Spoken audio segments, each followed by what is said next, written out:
ginamit ito para pabagsakin si VP Sara at iangat si Speaker Martin Romualdez for that 2028 presidential elections. Pero nag-boomerang, nakita naman natin. Isa pa, nagamit din ito yung pondo for 3 years for the 2025 national and local elections. Nakita naman natin kung paano ginamit yung mga AKAP, yung mga AIX, yung mga tubag para sa elections. Patronage politics ng mga congressman. Pinakamalalaking pondo. Ako, I've been in Congress for, this is my 5th term. So, hindi naman nagkakaganyan. Ganyang kalalaki yung pondo na nagamit. Kaya, ang sama, pati yung sistema sa electorate, laging umaasa na lang sa...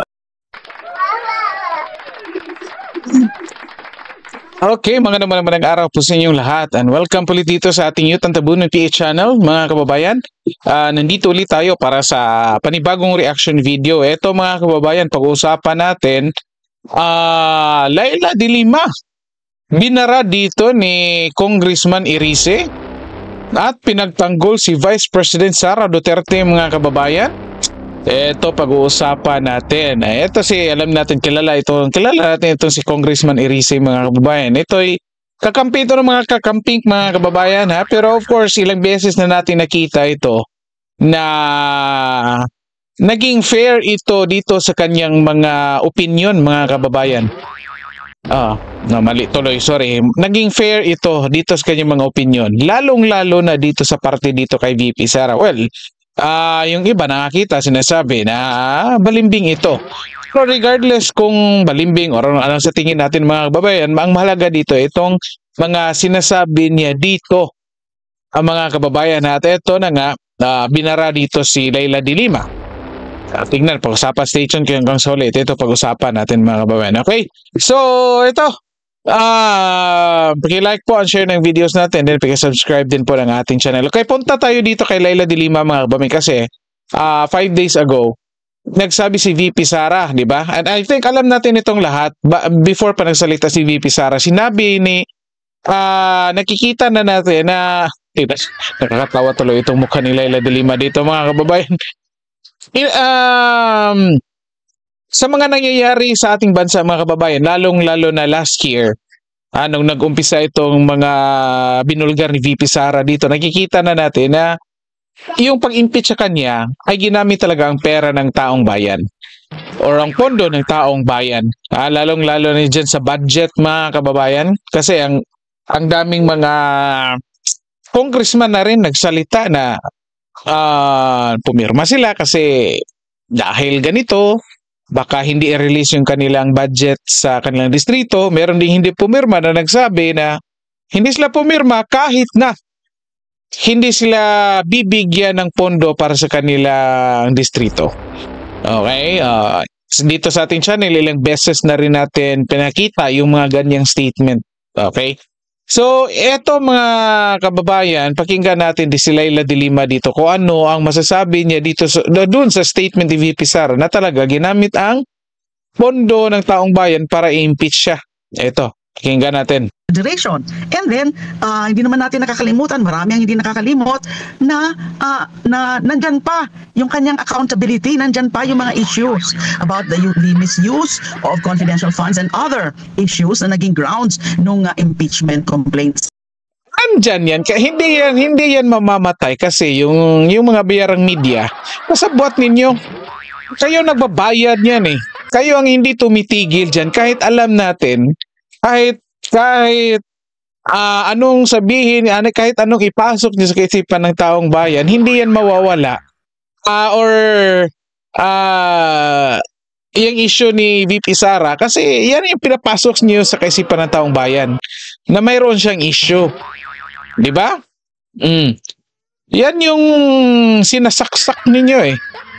Kahit klarong-klaro na yung pera ng taong bayan ginamit para pirmahan yung impeachment at malinaw ang desisyon ng Korte Suprema na hindi dumaan sa tamang proseso yung pag-impeach kay VP Sara at nakikita ng taong bayan, lalong-lalo na sa hearing dyan sa Committee on Good Government kung anong ginamit or paano ginamit ni VP Sara yung confidential funds, pinapalabas pa rin ninyo na may nangyaring sama dyan.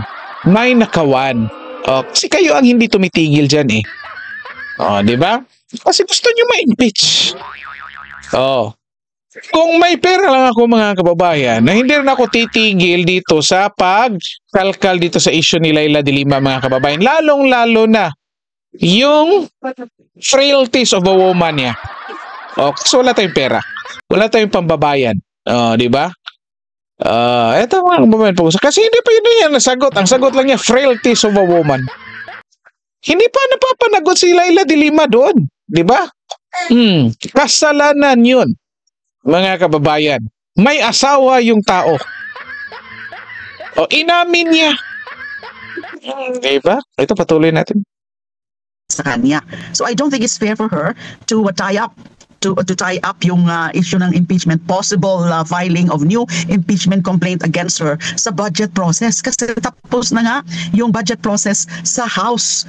What remains is the BICAM. So ano pa ang ibig niyang sabihin na naging na naman ito, bargaining chip na naman ito, na as I said, at least sa level ko o sa aking mga madalas na nakakausap sa House, wala pa naman during the budget process itself, wala kaming mga pinag-uusapan about the possible considerate the refiling of impeachment complaint. Pero palagi ho nasa utak namin the fact na hindi pa sarado yung issues of accountability ng ating Vice President. Ayan mga kababayan, napakinggan nyo naman. Ito ay 5 days ago, sinasabi ni Leila de Lima na malabo daw yung sinasabi ni VP Sara.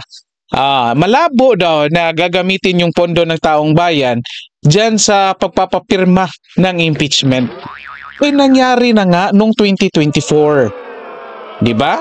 Ano ba ito si Leila de Lima? Pinanganak ito kahapon mga kababayan. Sino-sino kaya mga nakakausap niya? Di ba? Kasi malinaw yan. At ito, punta tayo dito mga kababayan. Binra ito ni Congressman Erice dito. Ito mga kababayan, pakinggan nyo. Ito si Congressman Erice, sabi ko ilang beses na tinapansin ito na naging fair ito kahit aminado itong nasa liberal ito. At ito naman si de Lima, kasama niya liberal. Pero ito, independent pero magsasalita ito si Congressman Erice mga kababayan. Okay. Well, again, yun nga, hindi natin alam. Baka laro niya ito. Pero again, to be fair mga kababayan, sa puntong ito, pakinggan natin kasi sensible itong sinasabi niya dito mga kababayan. Ito, pakinggan natin. At tingin ko gusto pabagsakin ng ilan sa mga kasama, allies ng Pangulo, si Vice President Sara. At ito ay ang pondo ng bayan ay ginamit to incentivize yung mga politicians to go against Vice President Sara. Hindi si VP Sara nagsasalita dyan mga kababayan ha? Congressman Erice under ng liberal. Kakamping ito. Yet, siya mismo umamin. Ito yung nakita, hindi ito present nung 19th Congress. Ito rin kagandahan dito mga kababayan kasi outsider ito nung nangyari itong bayaran, itong paggamit ng pondo ng taong bayan para permahan yung impeachment laban kay VP Sara. Dito malinaw na nadiscover niya na talaga ang pondo ng taong bayan ginamit para permahan yung impeachment. Kasi nga hindi i-release kapag hindi ka pipirma. Anong sa tingin nyo ang yung mga congressman hindi tanga? Hindi talaga. Anong tingin nyo sa mga congressman tanga na magsasalita lang, maggagawa ng storya na walang basihan mga kababayan? O katulad ni Richard Gomez mga kababayan, sinasabi niya na hindi siya pumirma dahil kahit wala siyang matatanggap na pondo, kahit hindi i-release yung kanyang pondo. Sa tingin nyo, tanga si Richard Gomez na magsasalita lang doon at maggagawa ng issue ng ganyan na hindi totoo?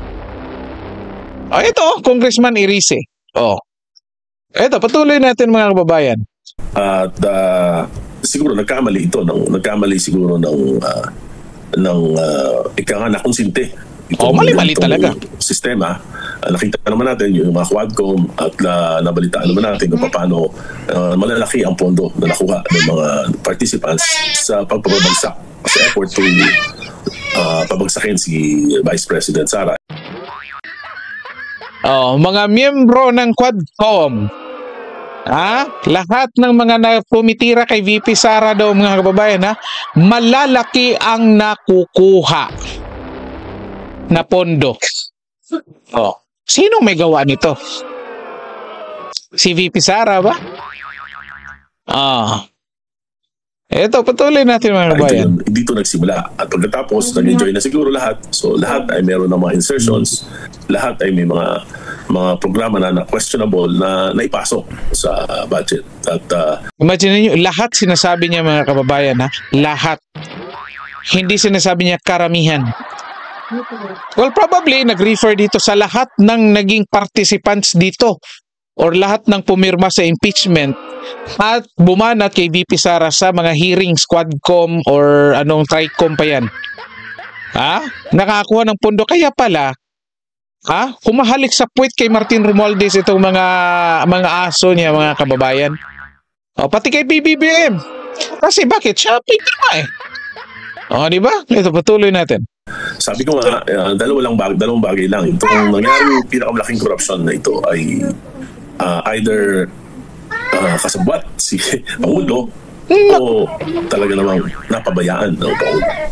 Bago tayo mag-commercial break, Congressman, mga dalawa lang, mga kababayan, either kasabwat si PBBM or napabayaan. Kahit saan dyan, may kaso pa rin yan dapat. Or pwedeng, hindi natin alam kung impeachable offense ba yan. Pero sa tingin ko, dapat impeachable offense yan, mga kababayan.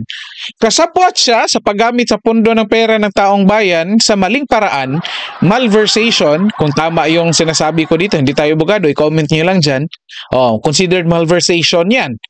The same time, nagpabaya siya sa paggamit or hindi niya, pinabayaan niya, hindi niya binantayan ng mabuti ang paggamit ng pera ng pondo, ang pera ng taong bayan. So again, kahit saan dyan, involved siya dito.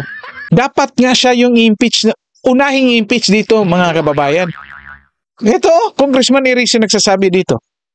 Ito, patuloy. Mukhang hindi nakapaniwala itong nag-i-interview, mga kababayan. Nakuha yung aking atensyon doon sa sinabi ninyo na hindi nakapaniwala. Ang malaking bahagi ng massive na katiwalian ay sapagkat in-incentivize yung pagpapabagsak kay VP Sara.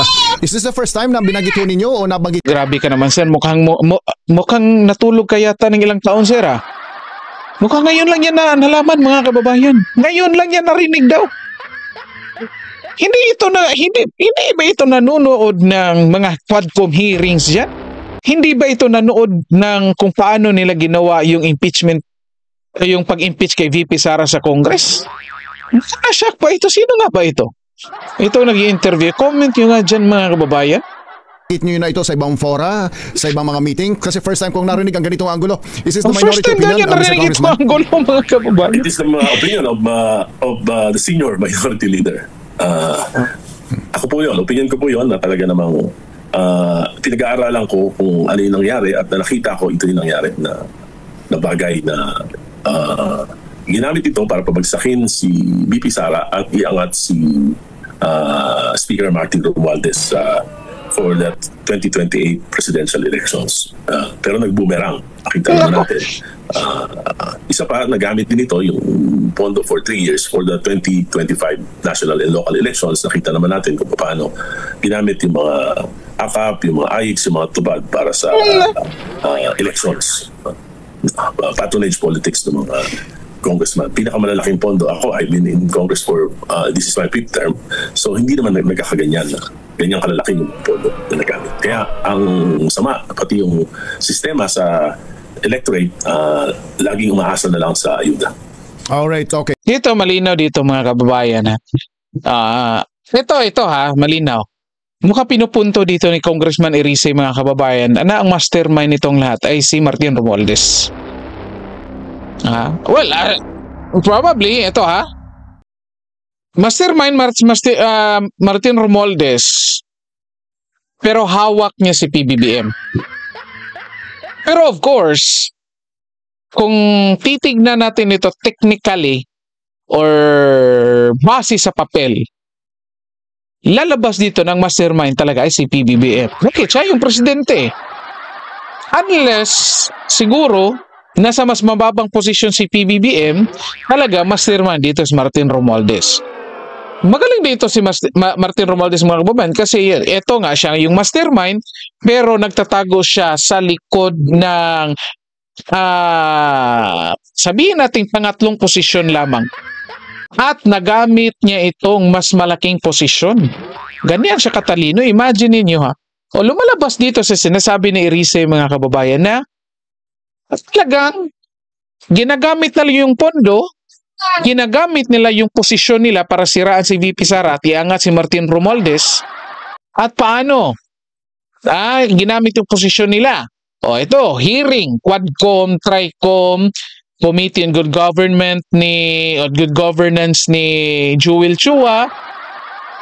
Tapos anong kapalit? Pondo. Release ng pondo or mga proyektong insertions para sa kanilang mga distrito na may mga kickback. Di ba? At sinong gumagawa niyan? Sinong may utos? Martin Romualdez. Ngayon mga kababayan, punta tayo dito kay Dilima. Kanina narinig natin. Hindi ba ito nakikita ni Dilima at ni Chiljukno mga kababayan? Ha?